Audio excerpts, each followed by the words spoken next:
Hello, friends, and welcome to episode 1180 of the Juicebox Podcast.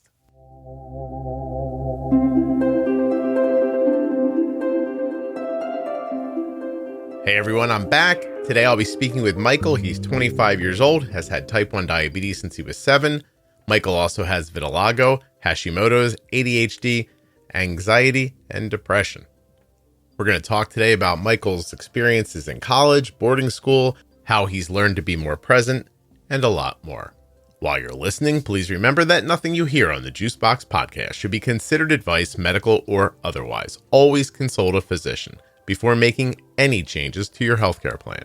If you're looking for a way to protect your finances, your identity, if you need a VPN, you're looking for Aura. You know those little ads you've seen with Robert Downey Jr., Iron Man, right? Aura.com/juicebox. Use my link. You can get a free 14-day trial of Aura. Don't forget to save 40% off of your entire order at CozyEarth.com. All you have to do is use the offer code JUICEBOX at checkout. That's JUICEBOX at checkout to save 40% at CozyEarth.com.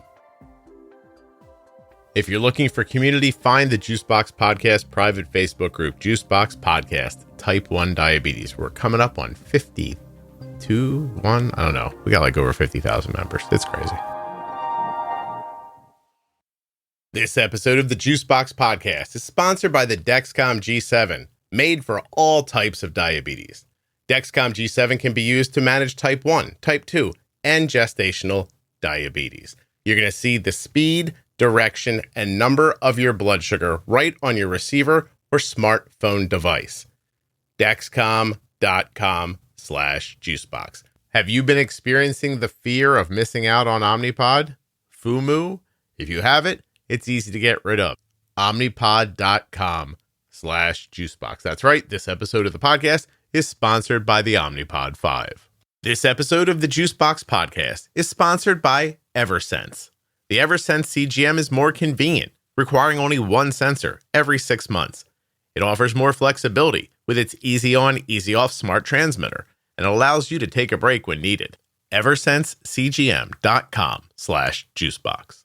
Hello, my name is Micael, and I'm 25 years old, and that's a good start, I guess. It's a perfect start. Sometimes people get confused and think they have to tell me their whole life story in the first 30 seconds. Yeah.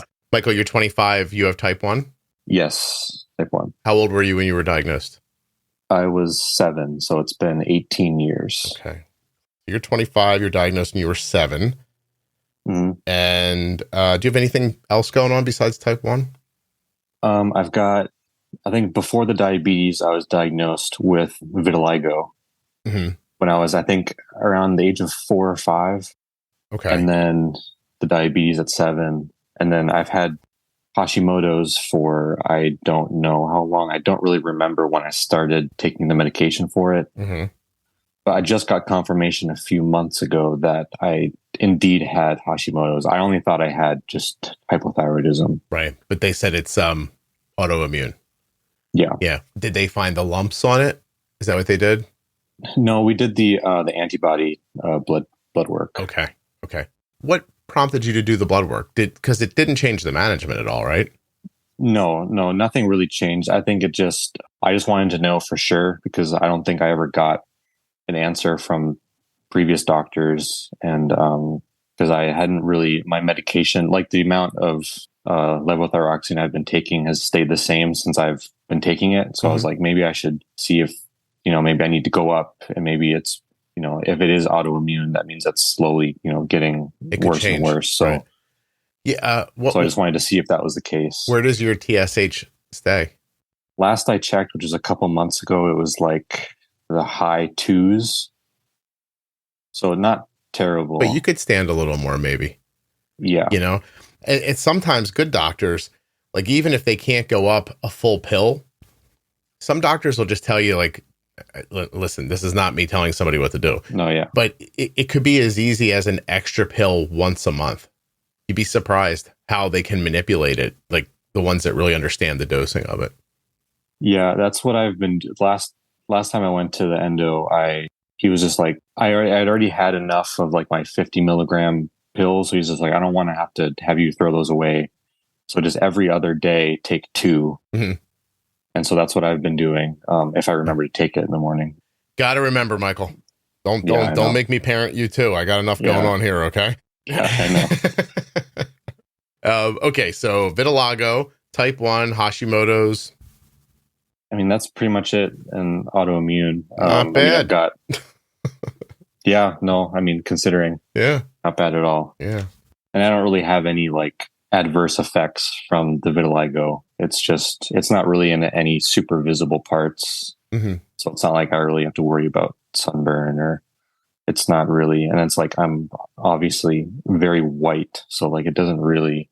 Yeah. I'm looking at you today. You're already a fairly pale person. So yeah. And I think it is going around my eyes a little bit, but you can't really tell because I wear glasses most of the time. Yeah. Honestly, see the dark circles under my eyes?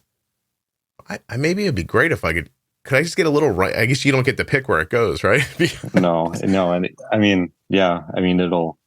just kind of spread where it wants to go. Yeah, that's a shame. I could use I don't want to wear makeup, but there are times I see myself in photos and I'm like, am I a person who has to wear makeup?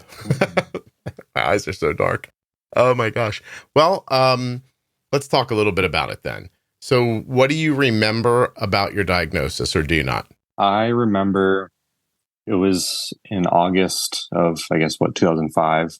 I remember that summer, I was going to the bathroom a ton. I mean, like the typical, like using the bathroom a lot, drinking tons of water. And I was wetting the bed, at 7 years old, which isn't, typical.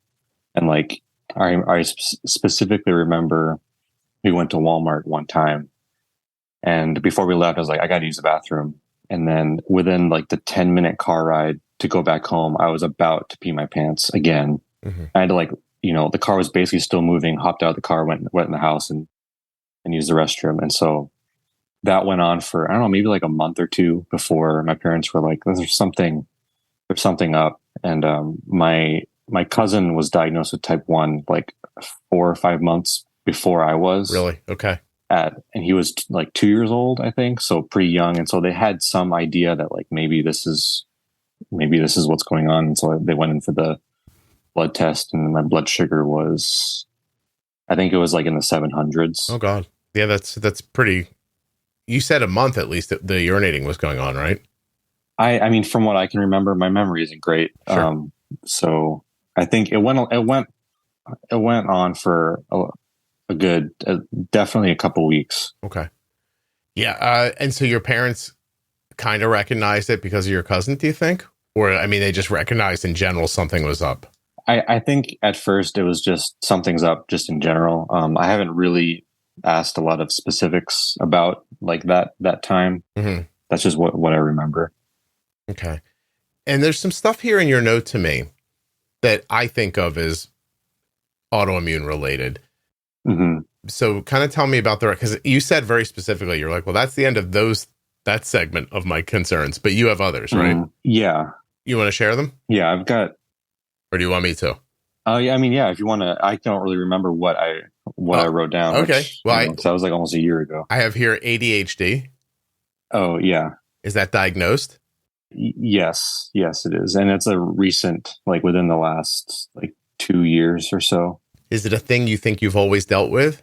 Yeah, I think so. I think it's just something that, I mean, it's, maybe presented itself in a different way when I was a kid. Mm-hmm. I found ways to deal with it. And I mean, I'm not saying that my parents like didn't recognize it, but maybe they just didn't know that, like, because I wasn't the kid that was bouncing off the walls, and like, I was a very quiet kid. And so I think that they were just like, well, that's just not it, When you look back, how does it feel like it impacted you? I think, paying attention in school. I mean, I was not a good student pretty much all throughout until I went to college, until I got to like take classes that I like actually wanted to take. Mm-hmm. Just like couldn't pay attention. I mean, my handwriting's terrible. So I couldn't, taking notes on top of terrible handwriting was just like, I couldn't read anything. Because you don't pay attention while you're writing to what you're writing? Probably. Oh. Or I'm writing so fast because I'm trying to keep up that I'm like, oh, this is, and it's sideways and it's all blending together. I lose interest while I'm writing. Yeah. I'll start writing a list. And I'm like, I can just do this. I'll just remember. And then I don't remember. When I'm handwriting, by the way, like I just had to write something pretty voluminous for the internet, and I can sit down and like pay 100% attention to it for as long as it takes. Like I don't have ADHD. Like I can just sit down and do my thing. But I'm not interested in things I'm not interested in. That's for certain. Yeah. And I swear to you, while I'm writing, while I'm making the letters with my hand, I'm like, ugh, and then I'll just squiggly line it because I'm just already annoyed that I've spent this much time with it. Yeah. So I think sometimes those things can be a mixture. You know what I mean? Like, yes, yes, maybe you have ADHD and you do, but like, is that part of it, or is that just who you are? Like, do you know what I mean? Like it must be hard to try to pick through all of it and try to figure out, is my point.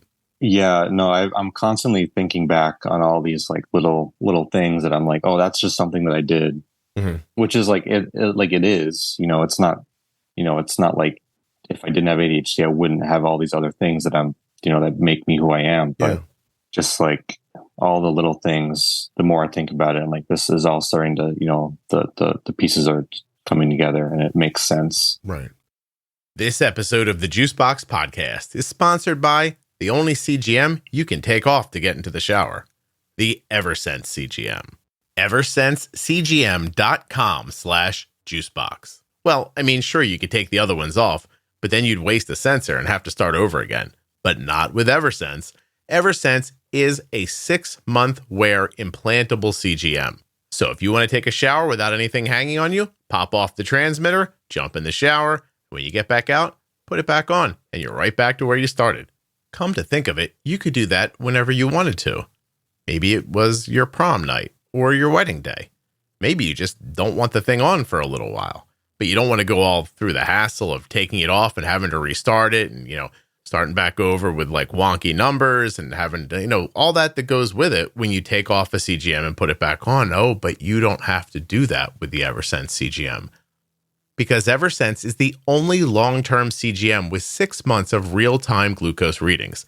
This gives you more confidence, more convenience, and flexibility. The Eversense CGM is there for you when you want discretion, a break, or maybe just a little adult time. EversenseCGM.com/juicebox. Pop that transmitter off, pop it back on, you're right back where you started, without any wasted devices or time. How does the ADHD stop you from doing the things, or does it stop you from doing the things you want to do? I mean, I forget a lot of things. I mean, a big one is I still forget to like pre-bolus, and it's been, 18 years. And it's like, no matter how much I think about it, I'll just forget. And it's just like, it's that stuff where it's just like, this is this is for the sake of my health and, safety as a person, and I will not remember. Or like taking my medications in the morning, or remembering, not being able to leave for work on time, even though it's like the same time every day. I know what to expect. I don't like plan ahead sometimes. Yeah. Okay. Next here on your list is depression. So is that clinical depression? Is it diagnosed? Is it something you manage with medication, or how does that impact you? Yeah, it was diagnosed, and it's, I was on a few other medications. I think, I'm still taking one. I can't remember what it's called. Bupropion. That's a new one for me. I don't. Oh, that's the generic. I think it's like Wellbutrin. Wellbutrin. Okay. So I've been taking that for maybe like 2 years or so, and I think that also helps with anxiety. And it's supposed to have some minor assistance with ADHD, which I'm not sure if it really does. It's hard for me to notice some of those things. Yeah, sure. But yeah, I take that, and that it helps, I think. And I mean, there's a lot of other things that help that aren't, medication, but it does help. It's not really as bad as like the ADHD or anxiety. Where did you first see that in your life? I think probably starting in high school and college. I think just being more on my own, because I went to a boarding school for high school. So I was, not on my own, but I was living, in a dorm with another kid that I didn't know at 13. And it was, trying to deal with school, being a bad student on top of, being at a pretty strict boarding school. was difficult at first. How did you end up at a boarding school if you weren't, like, I think of boarding school as like a place where you send like motivated academic kids to flourish, or maybe there are also places where you send kids who don't pay attention to try to get them to pay attention. Is that the other side of it? That's not what it was for me. At least that's how I remember it when I went there. I think, well, the public school that I would have gone to where I used to live wouldn't have been great. I see. And so my brother went to the same high school. And so I think, I had the illusion of choice to go there. And so I had it in my mind that I did want to go there because, like, oh, this is cool. It's like college, but earlier. And so it wasn't, it was just like a college prep. Yeah. High school. So it wasn't anything specific. It wasn't like a military academy, like some of the other boarding schools in the area. And it was co-ed. So it wasn't like, boys only or anything. So when you get there, the experience is not good for you? I mean, it was very exciting, but it was stressful because there was like freshmen, you have to get up every morning you have to like sign in to breakfast and like, because they want to make sure that you're getting up and getting to class on time and, living with somebody else who isn't really your friend, and just being kind of monitored almost, 24/7 kind of. But overall, I really enjoyed the experience. Okay. Because I'm not a rule breaker by any means. So it wasn't hard for me to follow the rules. Yeah, I would be. I think I'd be terrible at that. I immediately be like, what do I got to sign? I don't have to sign up for breakfast. That sounds ridiculous. I'm not doing that. You'd get me on the very first thing on the very first day. But did you find, like, so you think that's where the depression started to grow though?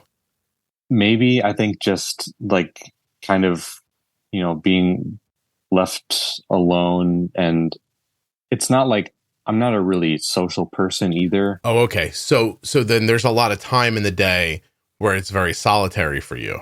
Actually, not really, No? which is kind of what helped, because since it was a very small boarding school, about 200 students. And so you kind of did everything with all the other students. Everybody knew each other, which was nice. Okay. And it was an international school. So there were kids all over the world, which was, I really enjoyed that. I think just in addition to the ADHD, I mean, obviously they go hand in hand. And so like being just like stressed out about schoolwork and like, why am I even, why do I have to learn this? Why is this so hard for me to learn this? Right. Why can't I get this right? Kind of feeling was there a lot. Then how does the depression manifest itself with you? I think it's just like, I mean, it's not really anything super specific. It's just kind of like an overarching kind of like, I don't feel great. It's not like necessarily sadness, but it's just kind of like I don't know, like, what am I doing? Why isn't this working? So did you have that overall gloom feeling that some people describe? The Dexcom G7 is sponsoring this episode of the Juicebox Podcast, and it features a lightning fast 30-minute warm-up time. That's right. From the time you put on the Dexcom G7 till the time you're getting readings, 30 minutes. That's pretty great. It also has a 12-hour grace period, so you can swap your sensor when it's convenient for you. All of that on top of it being small, accurate, incredibly wearable, and light. These things, in my opinion, make the Dexcom G7 a no-brainer. The Dexcom G7 comes with way more than just this. Up to 10 people can follow you. You can use it with type 1, type 2, or gestational diabetes. It's covered by all sorts of insurances. And this might be the best part. It might be the best part. Alerts and alarms that are customizable so that you can be alerted at the levels that make sense to you. Dexcom.com/juicebox. Links in the show notes. Links at juiceboxpodcast.com to Dexcom and all of the sponsors.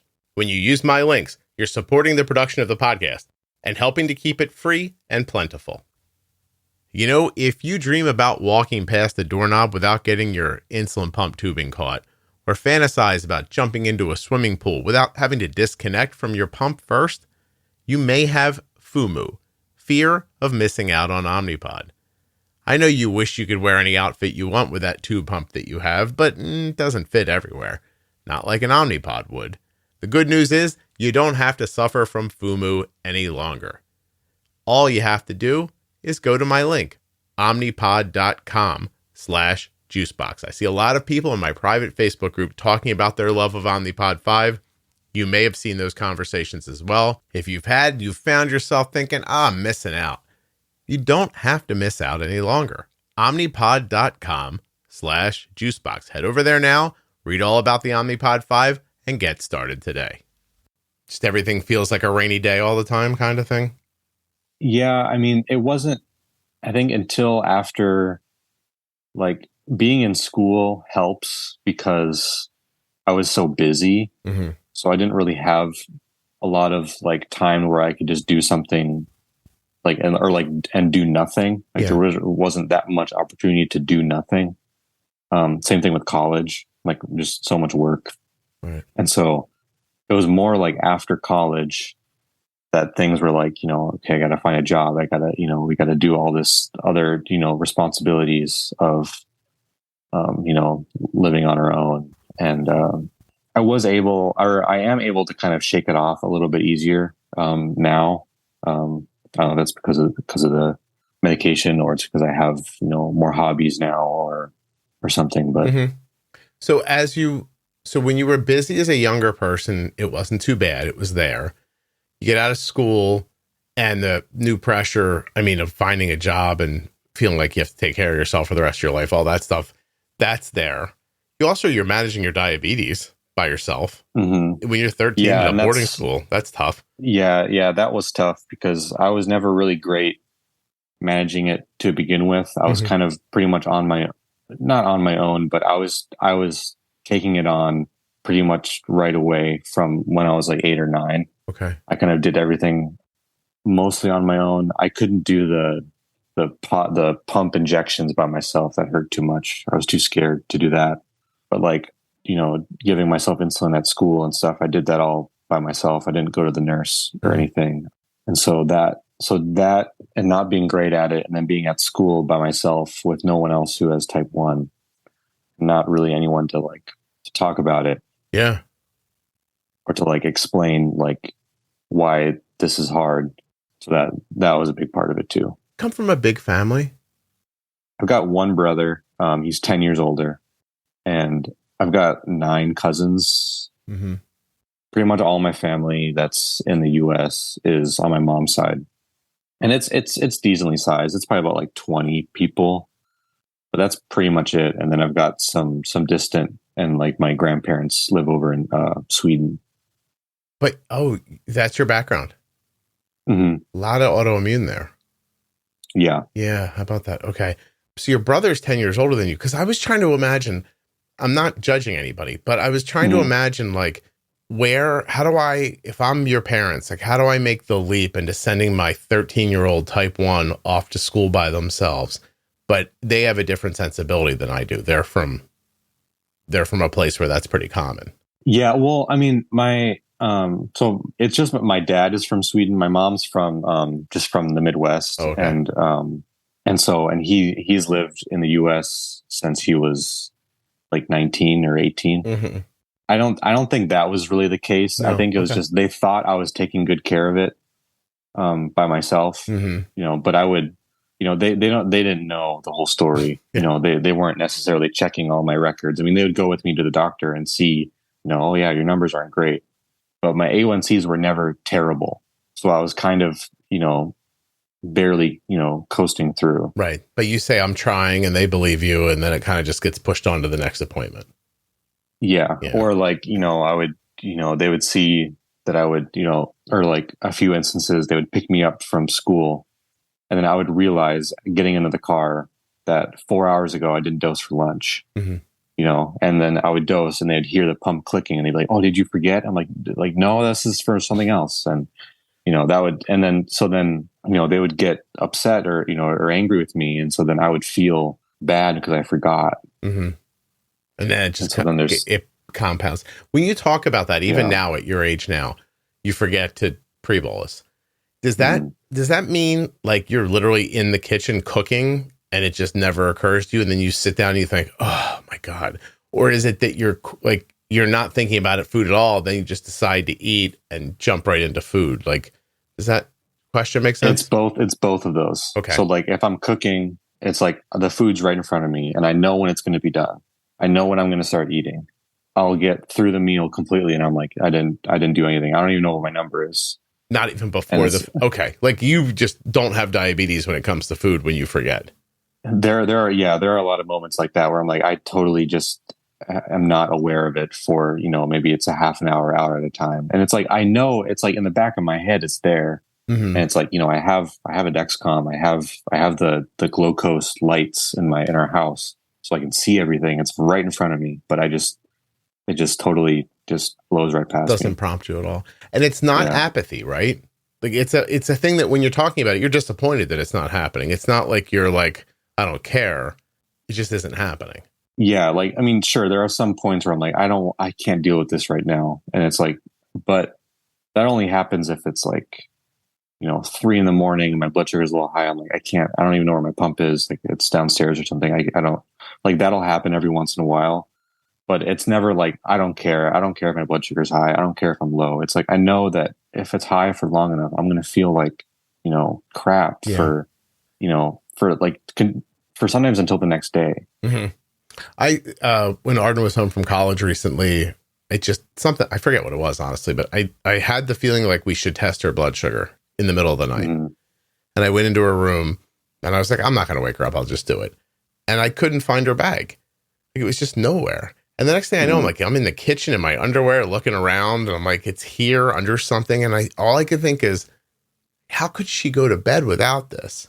But then I listened to your perspective and I was like, well, it's easy, right? Because I mean, you don't want to deal with it all the time. You don't want to always be thinking about it, So I mean, I got it in the moment, but what you just said made me think of that situation again. Just I was like, I don't understand how you could come upstairs without this and lay down. Like, what if you need it? And she just doesn't see it the same way, And it's interesting. I mean, not to say that 9 times out of 10, the bag's not right there, because it is. But the one time it wasn't, I was like, oh my God. Like I was incredulous. I was like, how could this possibly, but you hear that and you're like, yeah, that makes sense to me. Yeah. I mean, I do that with all kinds of things. I mean, it's not just, it can be, won't drink water all day. And I'm like, my water bottle's full, nice ice cold water right next to me. And it's just like, it does not come across my mind. But you think that's ADHD? I mean, I think that has something to do with it because I think the type that I have is inattentive ADHD. They don't call it ADD anymore. Mm-hmm. I don't think it's like inattentive ADHD. And so it's just like, you're not always able to like focus on what's directly in front of you, what you're exactly focused on right in the moment. It's hard for me to focus on things that aren't right in front of me. Like, the next meal, the next, like if I have to get to work, but like thinking a few hours ahead of time is like, it can be difficult. I'm not discounting your experience, but I feel like you're describing everyone on the planet. So yeah, I mean, no. I'm not saying I'm not the only one for sure. If everybody right now who didn't drink as much as they meant to today could raise their hand wherever they're at in their car, I think everyone listening is now not holding onto the steering wheel anymore. So, I mean, I don't know. Do you beat yourself up about it? With the diabetes stuff, I do, because it's like, sure, I don't have any, complications or anything really. I haven't really noticed anything major, but it's like, I know that it's going to catch up if I keep doing this. And it's like, I'll do everything right for like 2 days. And then, if I forget one time, then it's like the cycle's broken and it's really hard for me to get back into it. Just any sort of routine is difficult. What's your A1C right now? Last it was a couple months ago, 6.1. No, it's amazing. And what about your variability? Like, what's your standard deviation? Do you know? Probably a lot. I bounce around a lot. Okay. Yeah, it's so and that's the part you're more worried about, is that if you could just remember to pre-bolus, you wouldn't jump up and you wouldn't be bouncing around and doing all that stuff. Yeah. It's a bouncing around that I don't like having to chase that all the time. I mean, it's not constant. Like when I'm at work, it's not really bouncing around that much unless my, the pod's on the last day and it's not working very well. Okay. Well, no, I take all your points. And And I mean, it's, although look, even a bouncing 6'1", we don't want you bouncing, but man, that's, you you deserve a lot of credit. That's fantastic. Yeah. And that's mostly before that, it was like 7.8, like a couple months before that. Oh, I think. Terrific. And that was because I got on the Omnipod 5. Omnipod 5 took you from a 7.8 to a 6'1"? Pretty much. I didn't really change that much. Wow. I think the overnights, which is like what everybody says, the overnights really help. Because like if I mess up a bolus and I'm, in the high 200s, almost 300s, it'll bring you back down to 120 by the time I wake up. If I don't catch it. That's wonderful. Good for you. I'm just noticing, because we're on camera today, I've lost weight, but I haven't thrown out all of my shirts that don't fit me anymore. And I'm I can't stop looking at like how big this t-shirt. I'm like, all I thought when I looked up at it is, as soon as we're done doing this, I'm throwing this shirt away. Yeah. Here's the last part of your note, and I'm endlessly fascinated with this, so I'm going to dig into it with you. All right. What does a potential autism diagnosis mean? I mean, I know that like this is I don't know, weird to say a trendy thing right now, but like, you're not wrong, by the way. The amount of people I hear that like kind of like blithely say, "Oh, I'm a little autistic," and I think they mean it. Like I think they're being sincere. It's gone up significantly. Like the amount of times you hear people say it. I don't know if I want to say like a social contagion or not, but you do wonder, because people, and I don't think I'm not saying this to you, and I want to hear your story, but I do think sometimes people just want a thing. Yeah, they want a label to it. They want a reason to be like, this is why I'm acting like this, and like kind of like a thing to put it on. Yeah, I think that I do. I also, by the way, this isn't you, but this is a side note, but I've also seen people who feel left out. So they start trying to attribute some of their personalities to something, and they go, "Look, I have this." I'm like, "Oh God, is it important for you to have something?" But that's not this. So tell me what brings you to that thought first. Does somebody come to you and say it, or is it a feeling you have on your own?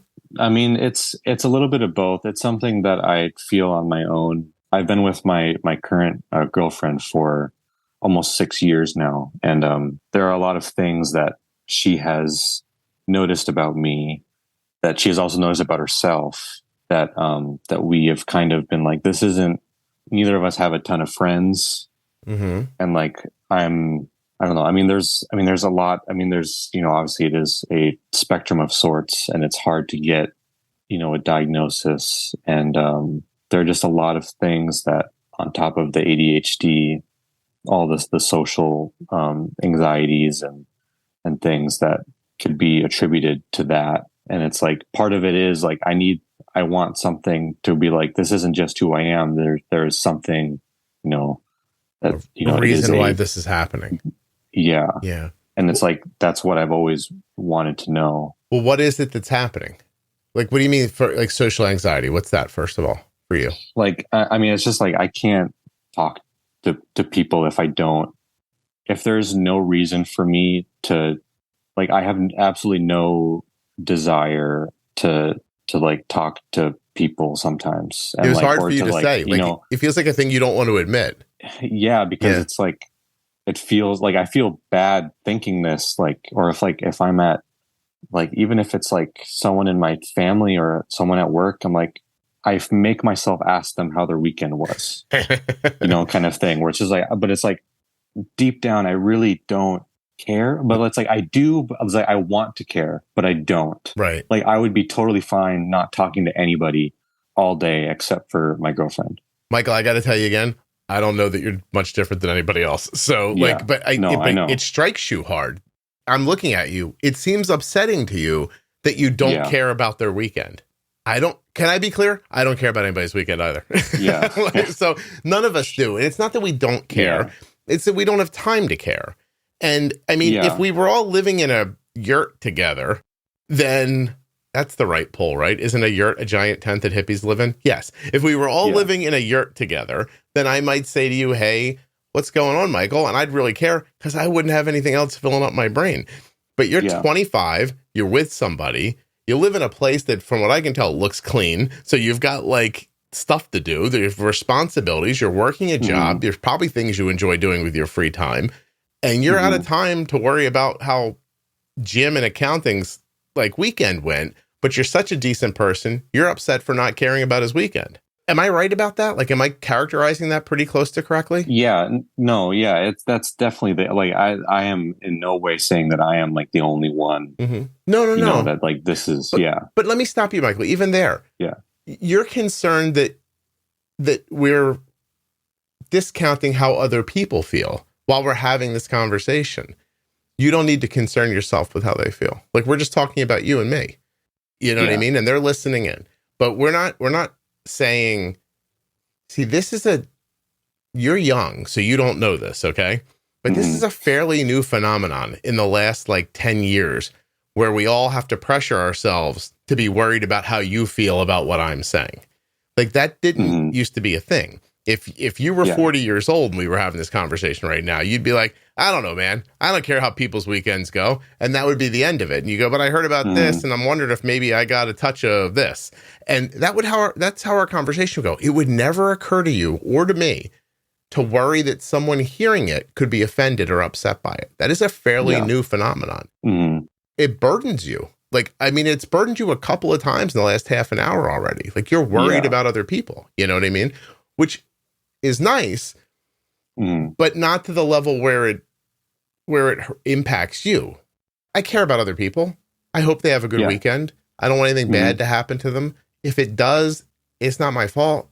And if I can't help or can't do anything about it, I can't shoulder that burden with me.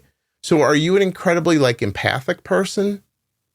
Yeah, I think so. But there's certain things where I care so much more about other people versus, myself. And it's hard. Like, I don't care what other people think, or I don't care how other people are feeling. I just want to do what's good for me right now. I understand. But it's like really, I can't. It hurts. It's like almost impossible for me to do that. Because it feels like you're doing something to them. Like, it feels like an affront to other people that you're not spending your time worried about them. Is that right? Yeah. Or just like making sure that they're like, this is mostly a thing with my girlfriend and I. Like, I will take on as much as I can so that she doesn't have as much to worry about. Yeah. Because like, I'd rather me do it because I can deal with it maybe a little bit more than she can, so that it's not as hard for her, like, as an example. Does she have other struggles, like, or some that are similar to yours? Yeah. I mean, she is, she's got chronic migraines and, I mean, she's on medication for it now, which helps a lot, but she's got a lot of chronic pain and, headaches, migraines, and, pretty severe depression and, anxiety, like myself. So there are a lot of things that can overwhelm her more than they will overwhelm me. And so I just try to do as much as I can. Does that create an echo chamber? Like, does it bounce around like sonar? Does her anxiety bounce into you that causes your anxiety that bounces back to her that makes her feel depressed because you're not happy, that makes you feel depressed because she's depressed? Like, does it just keep feeding itself like that? It can. I will try my best to like reassure her that like, or that I am okay. And, if that's me, lying to her that I'm, maybe I'm not, maybe I'm more anxious than I put on, or I'm more, worried about something. Because usually the things I'm anxious or worried about it's never a big deal normally. And so, but like the things that she's worried about are usually, it just totally makes sense for her to be worried about these things and to want to, figure these things out and get, whatever these things fixed. And are they the kinds of things that, in truth, if you push them, like if you could convince her that they were okay and she didn't think about them anymore, are they the kinds of things that really wouldn't cause a problem? I think that they still would, because some of these things are like the real impactors. Then, not stuff that falls under like I have a motto. One of the things that I kind of like, I model some of the things I do after, and one of them is often the best thing to do is nothing. Yeah. So and it works. Like, you're moderating a Facebook page or dealing with business stuff, or a lot of times the best thing to do is nothing. It goes away and it's never a problem. But you're talking about real things that would actually be like negatively impactful if they weren't managed. But yet they're day-to-day things that a lot of people just handle without incidents, but it's tougher for you guys. Is that right?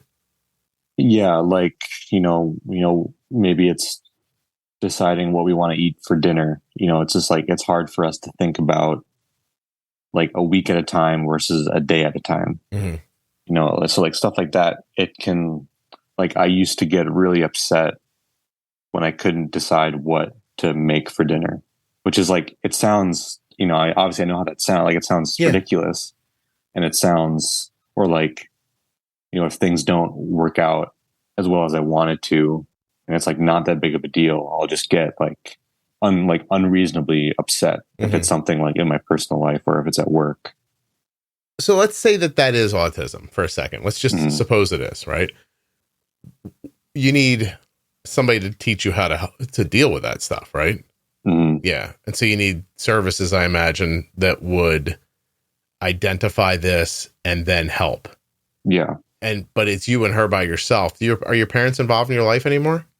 They are. I don't talk to them that much because pretty much ever since going to boarding school, we kind of went by the no news is good news motto. Okay. So I would only call them if I needed something, or if they just, at most every, twice a month we would call and talk.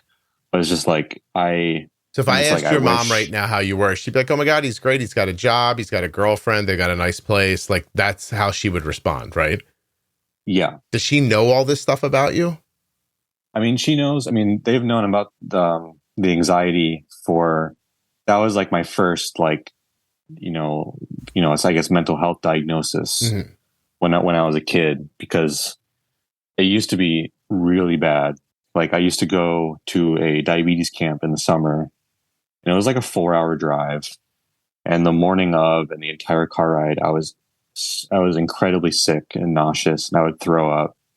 And like every time we would travel, I would get, I would get sick. I couldn't eat the day before. I couldn't sleep. Jeez. And that's not as much of a problem anymore, but it still was throughout high school and college. Like, the first day of class was like, it was terrible. Either of your parents like this? Like, do they have personalities that are similar? Yeah, my mom and I have some things that are in common, and my dad and I too. My dad's also very quiet. Mm-hmm. My brother and I are pretty much like the same person, so that's kind of nice to kind of have someone to talk to about some of this stuff. Yeah, you can talk to your brother about it. Yeah, that's great. Even he's 10 years older than you, huh? Yeah, so he's 35. That's good for you, because he's been through a lot that he can kind of relate back to you, I would imagine. How he's worked on. Yeah. Is he married?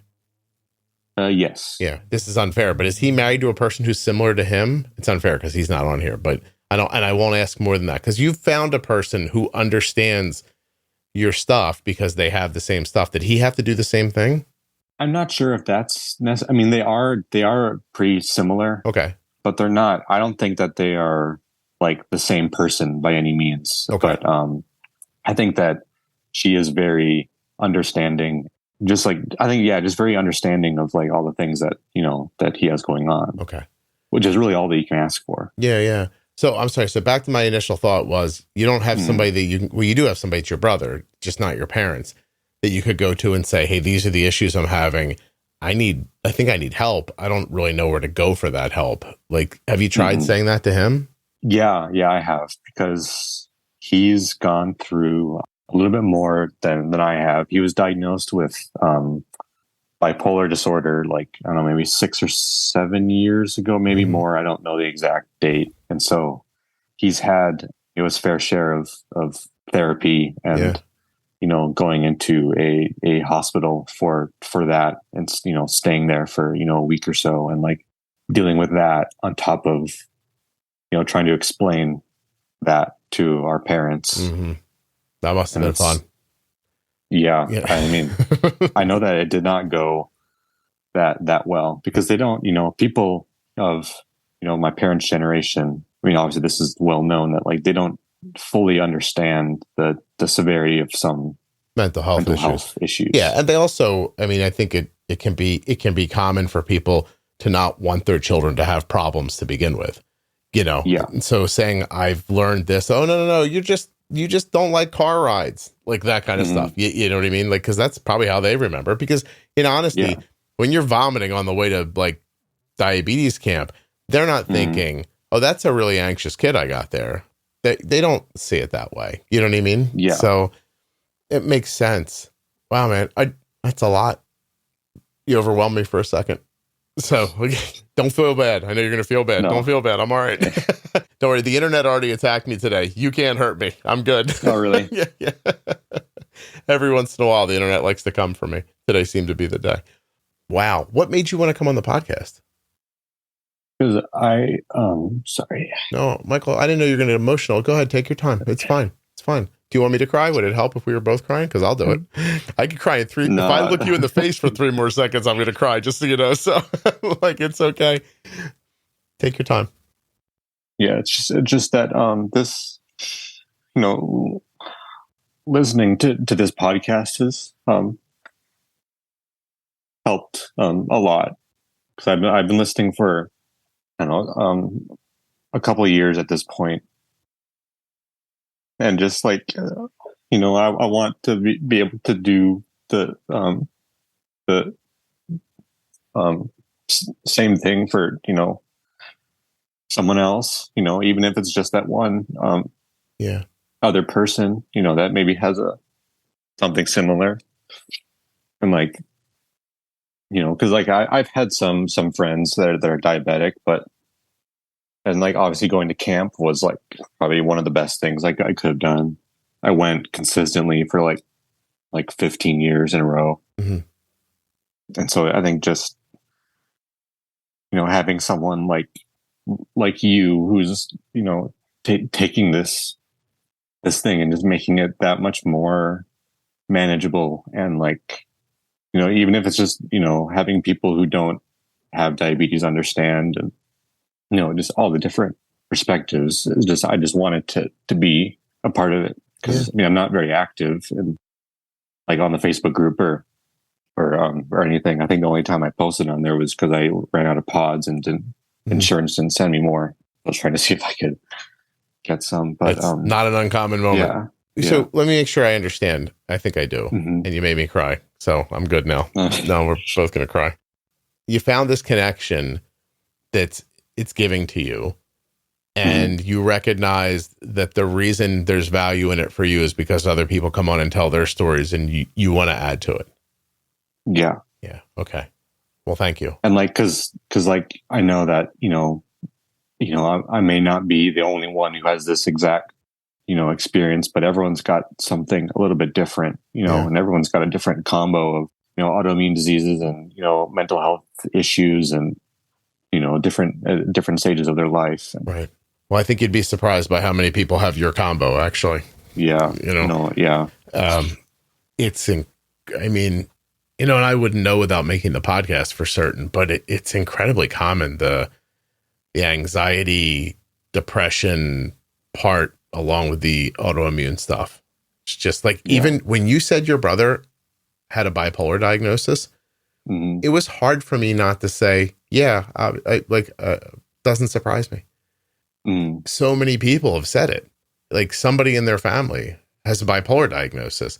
Like, at this point, I mean, I don't know. I guess I'd have to go interview 1,000 people who don't have any autoimmune in their life, but it seems connected to me, No, yeah. There's no way that it isn't, because my mom's she's got hypothyroidism, and my brother's got hyperthyroidism, recently diagnosed.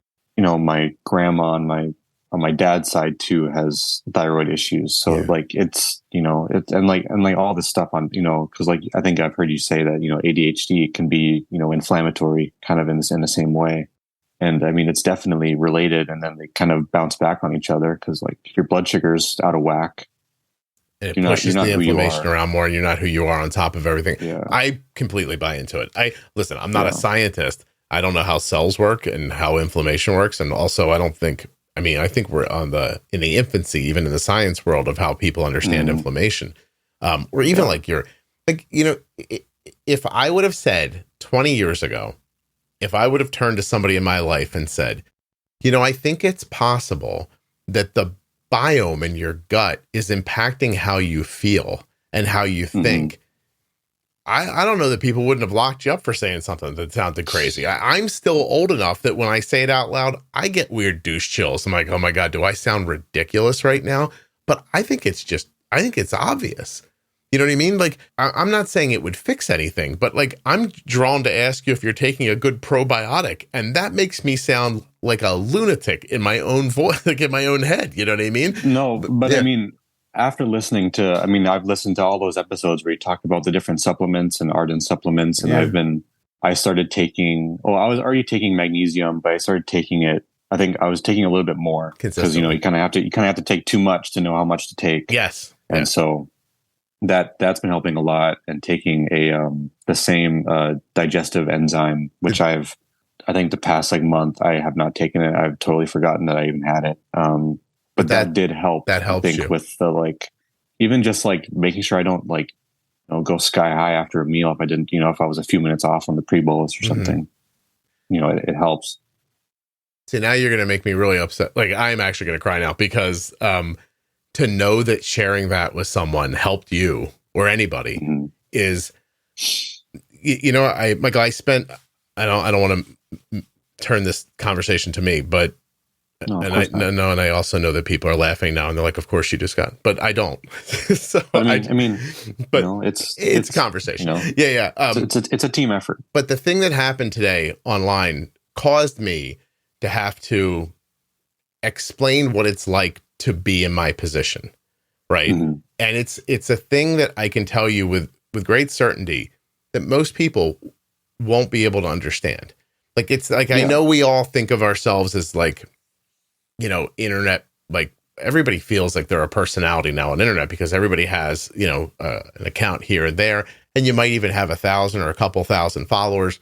And it feels like, wow, I say something and thousands of people see it, but they don't really. People follow you. They're not on Instagram constantly. They're not on wherever you're at constantly. But I have a significant following.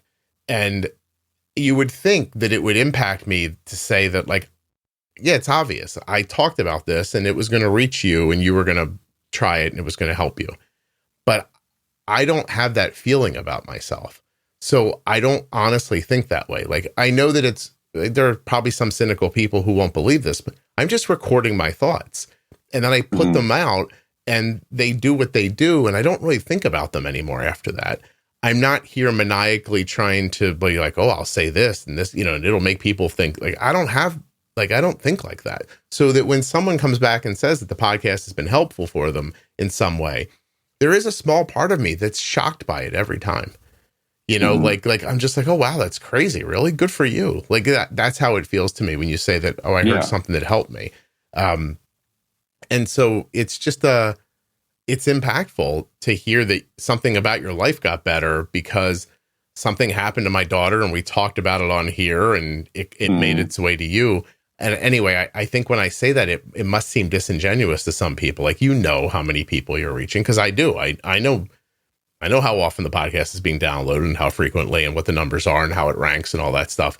But it's not a thing that it's not a top of my mind when we have conversations like this, I guess. Right. So, yeah, that's a totally you can't expect yourself to be constantly thinking about, how you're coming across to people during a conversation. Cause then it's you'll never be really in the conversation. Yeah. You're not really focused. Right. You'd always just end up, I'd be the equivalent of a local news anchor then.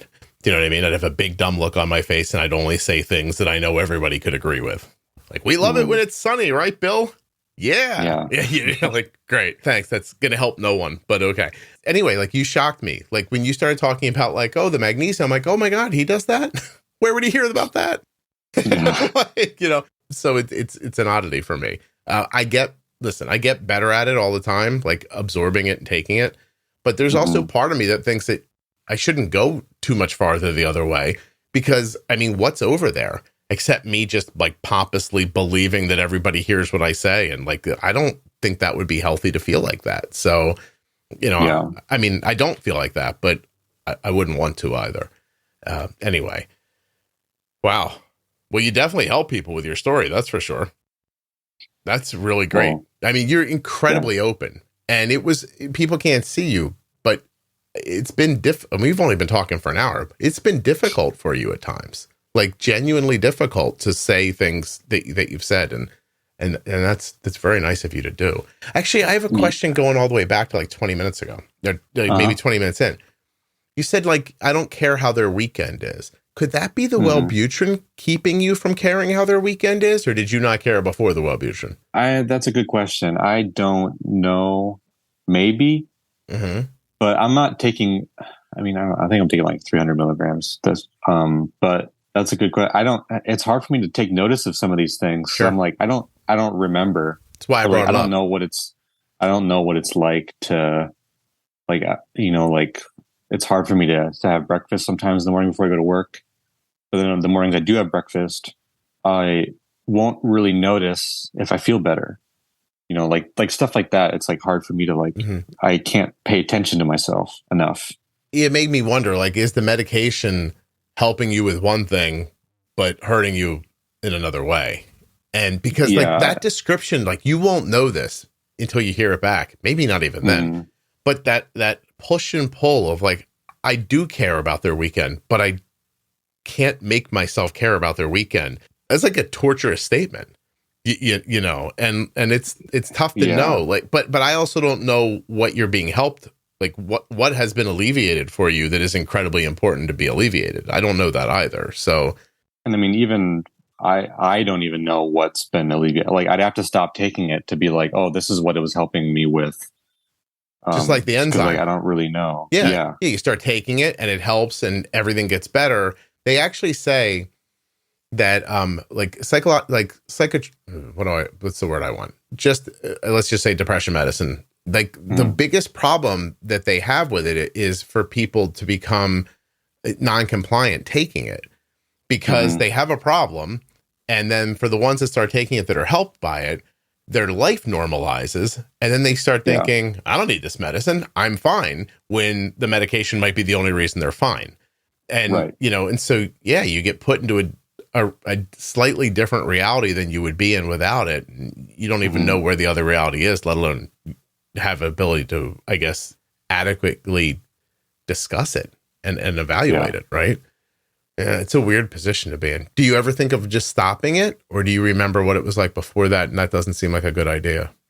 I've thought about it because I'm like, I want to see, like, maybe just from having maybe a slightly better routine of, eating regularly, eating healthier, doing more exercise. Like maybe if I just go down on it, cut it in half, just see if it would make any differences. But I kind of don't want to mess with it quite yet because, what if it is? And it's like, I've forgotten to take it one night and I feel terrible the next day because it's just like, it's the withdrawal. Right. Yeah. Talking there, but like, no, there's a way to titrate off of it if you're going to come off of it. That actually takes some time to get through.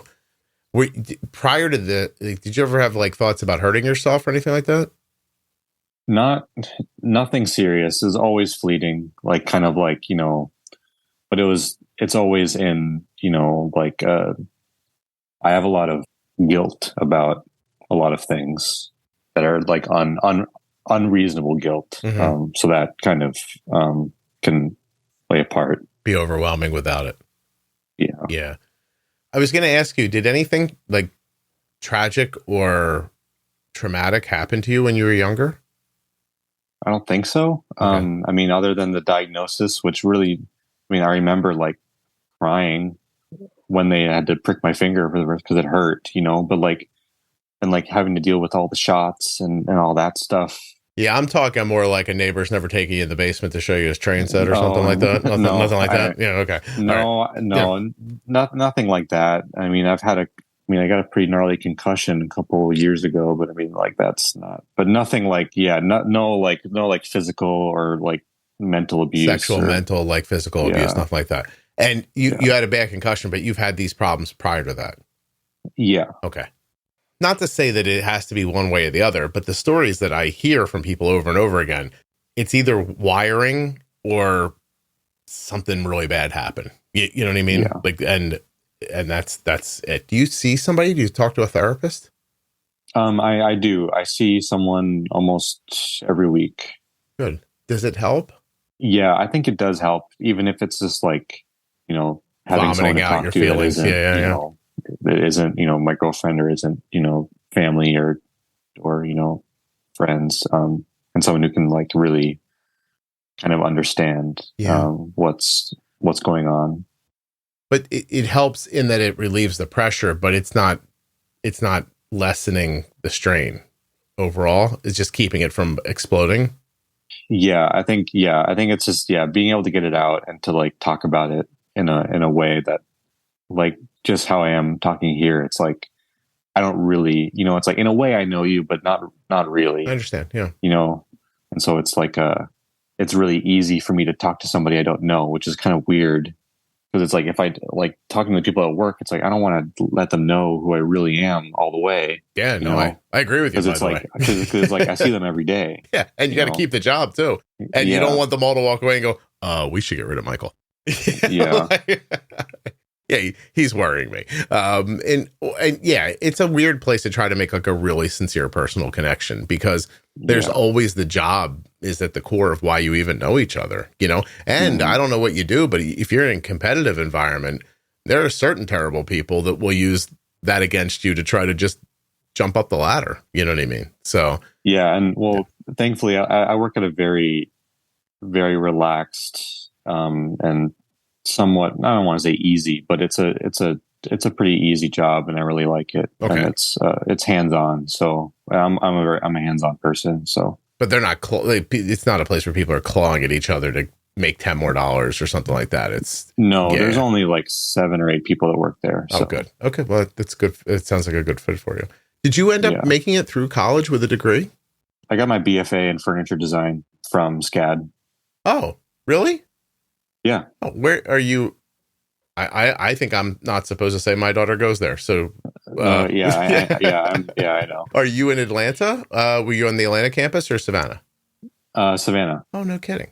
Did you stay local or have you left?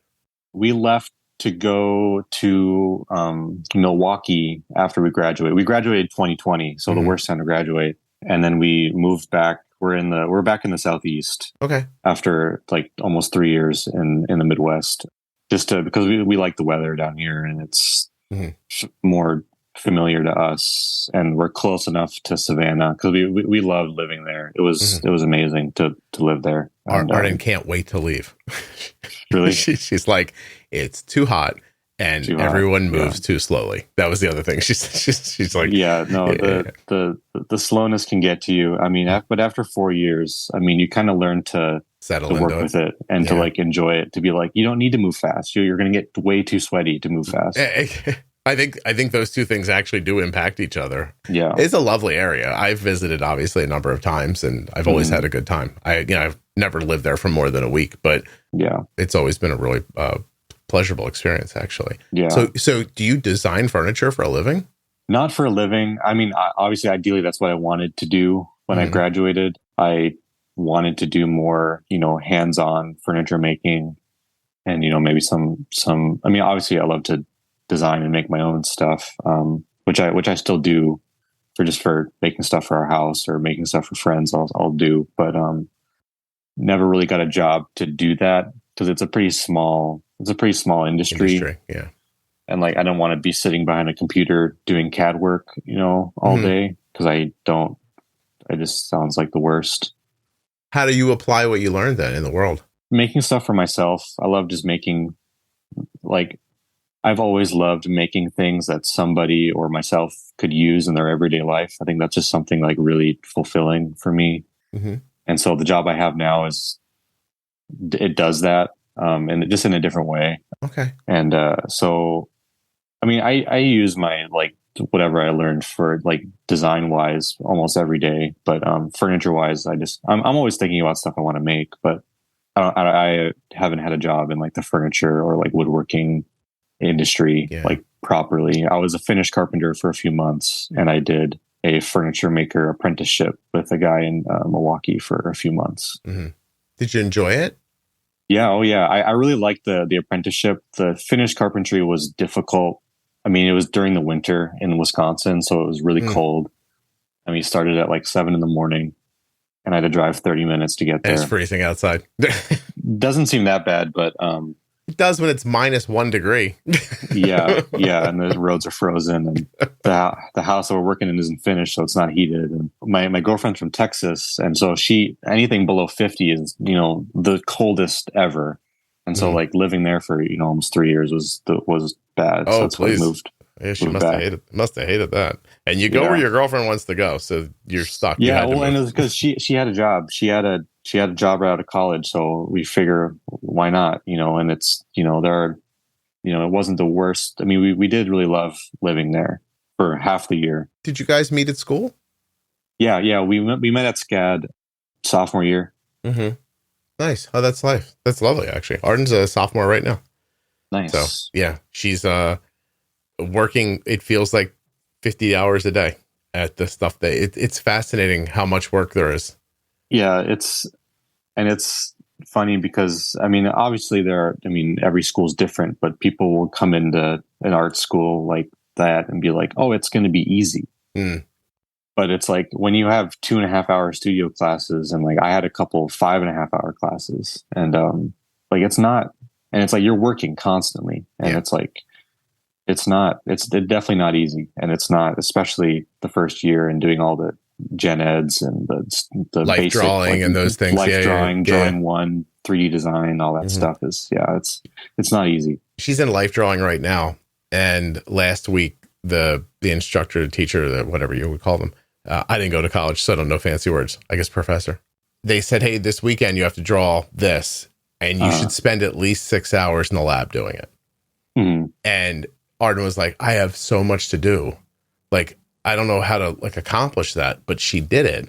And then she went back to class and she said, everyone who didn't spend the time, you could tell in their work that they didn't put the time in.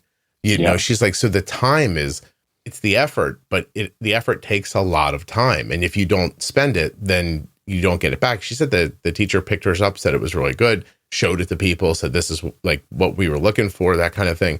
But Arden's like that was great, but it took a whole day, to hey, get up, I got to eat, I got to take a shower, I got to go over there. Now I'm there for 6 hours. I get home, it's dark, it's, she's like, it's a lot. And she goes, I don't think people, just like you said, I don't think people would believe how busy I am here. Yeah. It's constant. And that's why half the buildings are open 24/7, so that you can stay drawing until 3 a.m. Yeah. They don't lock the buildings. You can just, you can go in and work whenever you want to because you have to. Yeah. Mm-hmm. Well, I think most people would hear that and go, oh, there's no science and there's no math and there's no this, and you're not really at college, but it's slow to work for sure. Yeah. What did your girlfriend do while she was there? What was her degree with? She got her degree in fibers. So I tried so hard to push Arden towards that. Yeah. It is one of the coolest majors, I think there. It is. I mean, she learns so much, and she is a hands-on person just like me. And so learning how to weave, and she knows how to spin her own yarn. And then the job that she got was surface design.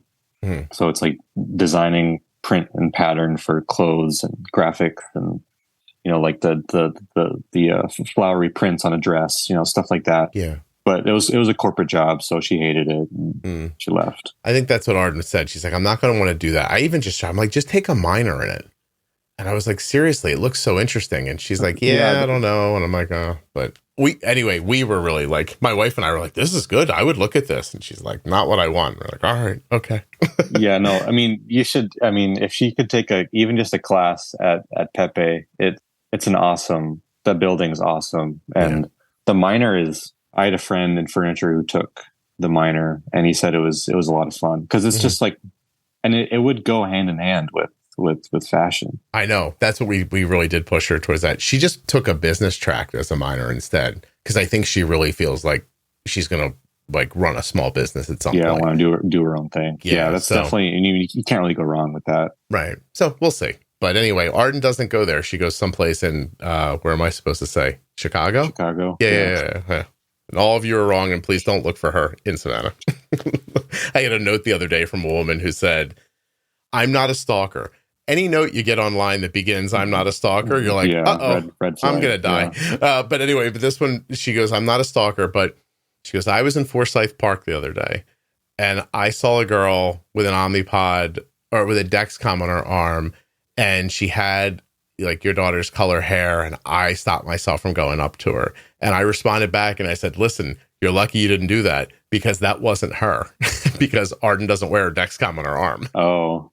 I said, so you would have bum rushed a person who did not know at all what the hell you were talking about. I was like, so anyway, so for all of you in Savannah, don't just assume you see her, because you might be seeing other people have diabetes too, you know? I mean, I will do that. We went to this art show gallery thing a couple weeks ago, and there were two people there I could see their pumps. Mm-hmm. So I forced myself to be like, are you diabetic?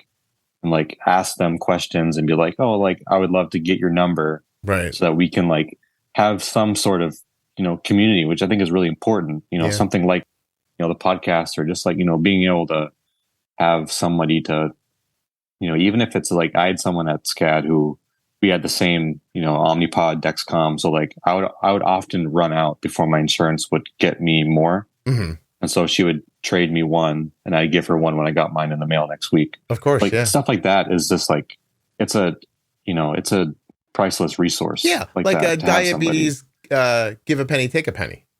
Yeah. Ooh, we're going to call your episode, Give a Penny, Take a Penny. What a great idea.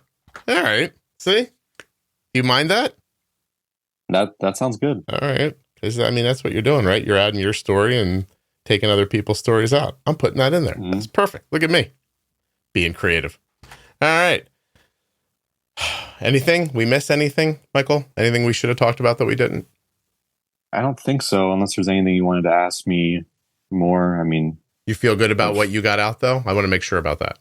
Yeah, I think so. I'm trying to think if there's anything else I wanted to talk about. But, I mean, I think I'm just so hard on myself with, like, the daily stuff of, like, I've had this for 18 years and I still haven't nailed this down. Like, what's wrong with me? That kind of feeling. I guess we kind of touched on that. Yeah, but, dude, you have a 6'1", and really the last thing for you to do is pre-bolus. Yeah. To stop your bouncing so you don't have to chase. So, like, is there, like, I know you said earlier, like, when you and your girlfriend are trying to even make, like, a schedule for what you're going to eat this week, that it's difficult for you to do. I wonder if, instead of trying to say to yourself, let's sit down and make a menu for this week, could you not just say, let's sit down and write down all the food we like, and just write it all down, and then just take what you've written down and slide it into segments and do your grocery shopping? You know what I mean? Like, maybe it's the pressure of what are we going to make for, like, do you know what I'm saying? Like what if you just made it more fun? I know it seems simplistic, but it's what popped into my head when you were saying it earlier. Just like, let's just write down everything we like to eat, and then we'll make it. Or why don't we just decide that we're going to go grocery shopping twice a week and just choose the next 3 days? Like, we'll take our master list of food we love, and we'll look at it and choose 3 things and go grocery shopping for them. And then go again. Why not make your thing fit into life instead of trying to make life fit into your thing? I guess is my thought. And then, from there, I don't know, man, the pre-bolus thing's tough for everybody, but do you eat at the same time every day or a similar time? Similar. I try to eat lunch at the same time. Lunch I can usually remember because I'm looking forward to taking lunch when I'm at work. So I'm like, okay, that means I can eat lunch soon. I'll eat, so I'll plan it more ahead, and I don't eat a huge lunch. So it's like easy for me to pre-bolus. Is this not as easy as setting an alarm in your phone that says bolus at certain times a day? And even if it's not exactly right, at least maybe it's in your head then? I will do that for lunch. I'll be like, I want to eat soon. I'm going to pre-bolus now. I'll set a timer for 10 minutes. So, because sometimes I'll pre-bolus and I will forget to eat. Sure. Yeah. And then I'm dropping, and then I'm like, I can't eat fast enough for it to catch, and then I have to eat more. And drink a juice, and then I'm high, and then it's like that happens way too often for me. And even if it's the other way around. Yeah. But you struggle most with timing your meal insulin. Mm-hmm. That really is your biggest struggle. Am I wrong? Yeah. Yeah. Yeah. Also, related, unrelated, if you could get your TSH down a little bit, maybe you'd use insulin a little better. Actually, if you drank water a little more, maybe you'd use your insulin a little better. Like, maybe these little fixes along the way would all kind of commingle and make a big, a big improvement for you. I don't know. No, I mean, so far, even just in the past year that I've had because I've had the Omnipod 5 for almost a year now, pretty much got it as soon as I could. I had issues with insurance, but what's new? But that it helped a lot. And I was so excited. I was looking forward to this for years once there was like the little teaser for it. For automation. Yeah. Remember when they used to call it, what were they going to call it at first? Horizon? They were going to call it Omnipod Horizon, and they changed the name to Omnipod 5. That's right. Even though there was not an Omnipod 1, 2, 3, and 4. Yeah. I've never asked anybody about that. Maybe I will one day. It's like the Dexcom numbering, like somehow started at 7, then went to 4, and then it was like 7 plus, then 4, then 5, and then I was like, you guys are overthinking this. Start at 1. Yeah. The next one's 2. Keep going. But I think when even it shows you, even with a company, like when they're doing it, they don't know the future.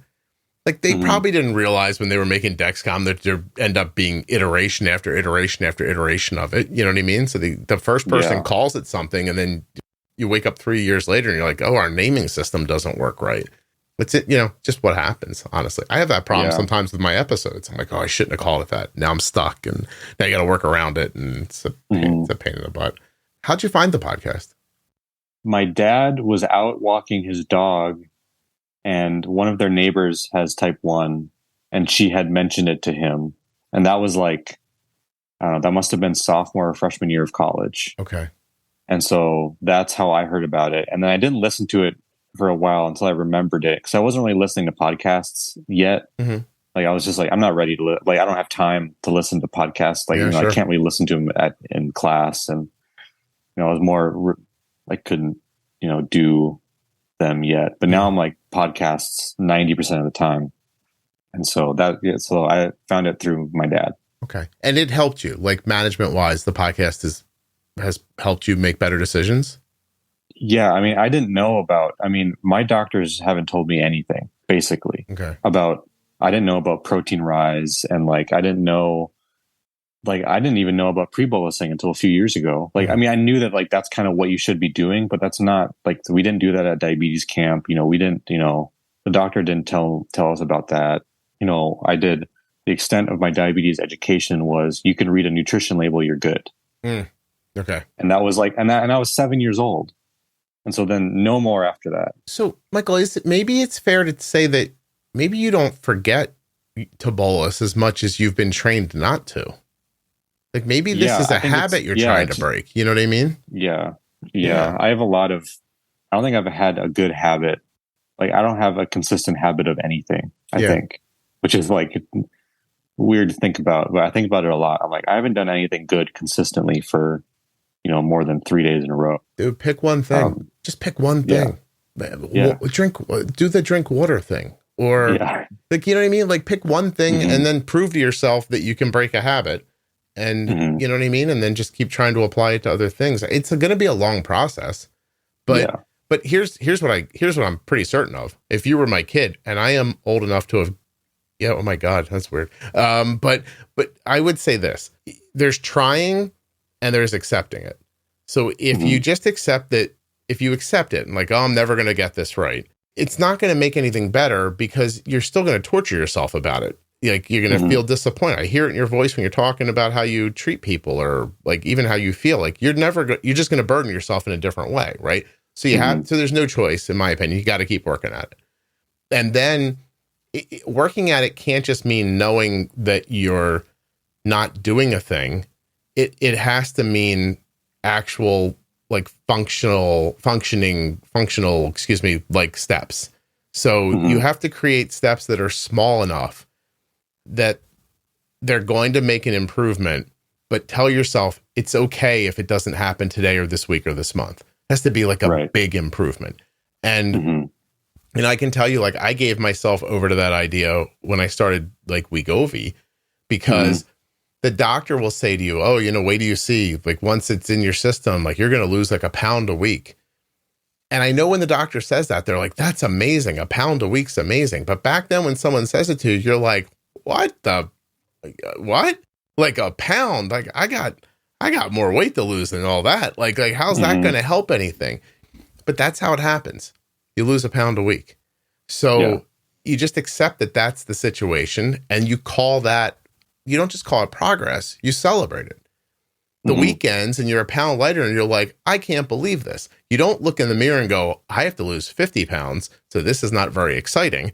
You know what I mean? You say, this is amazing. I was supposed to lose a pound this week. I did. This is a major celebration. I think that's how you treat, like when you pick your water glass up, you go, look at me, I'm doing it. And you act like you've done, I mean, fake it till you make it. And that's what they teach in AA. So seriously, I don't know if you like AA or not, it doesn't matter. That's a staple of that recovery idea. And this is really what you're trying to do, is you're trying to recover from a habit into another one. So just, you know, man, I say it a lot of different ways, but just set the bar so damn low that even if you trip, you'll end up on the other side of it. I try to do that. I try to set my expectations really low, because it's like, it's like, you got to start somewhere, you know. It's like, I mean, you got to, you know, if you can do one thing, and then it's like, if you like, even if I don't expect to do it and then I do it, it's like, oh, great. It's like, you know, those couple days a week where like my blood sugar doesn't go above 150, which is like very rare, but it's like, it feels amazing. It's such a great feeling. I always think it's interesting when people say that they have to drink more water. It's a great example. And then they end up with a hydro flask in their hand that's holding, like, it feels like it's a half a gallon of liquid. And they're like, you know, it's got lines on it. Drink this by 8 o'clock, this by 9. I'm like, you were a person yesterday who drank 6 ounces of water all day, and now you want to drink, I don't know, however much is in that thing. That seems to be an unreasonable leap to me. Like, why don't you just start with 12 ounces? And then tomorrow try for more, and because you'll build up a muscle to it. Like, I take that AG1 in the morning. That was actually hard to learn how to do. And it wasn't not it actually tastes fine, and like all that's fine. It's just, it's that it wasn't a thing I used to do. And then I wanted to make it a thing I did. Taking vitamins is the same way. Like, people are like, oh, I forget them all the time. Yeah, I get it. Like I that happened to me. I had vitamins I wanted to take. I would forget to take them all the time. So I went out like an old person and bought a vitamin caddy, and I load them up, and it's right in the middle of the island, like right in the middle of my kitchen.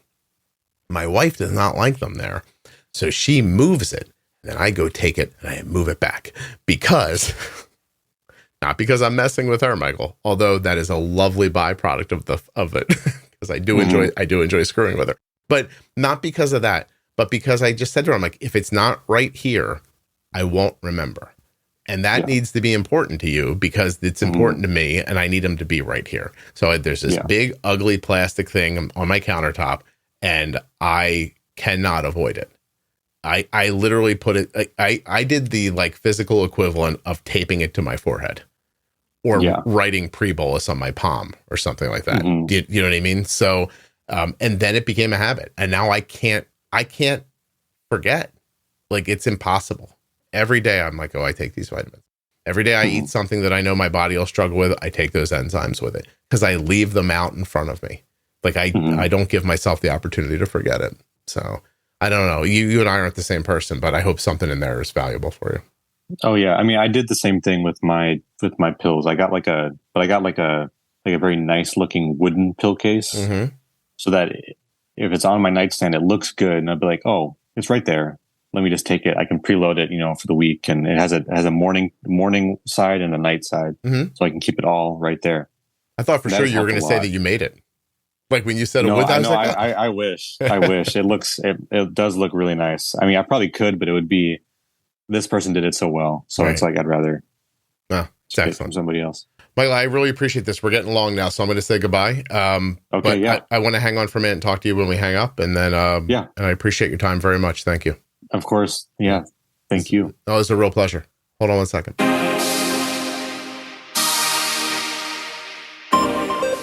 A huge thanks to Dexcom for being longtime sponsors of the Juicebox Podcast. Dexcom.com/Juicebox. Head over there now. Get started today. If you'd like to wear the same insulin pump that Arden does, all you have to do is go to Omnipod.com/Juicebox. That's it. Head over now and get started today, and you'll be wearing the same tubeless insulin pump that Arden has been wearing since she was 4 years old. I want to thank the Eversense CGM for sponsoring this episode of the Juicebox Podcast.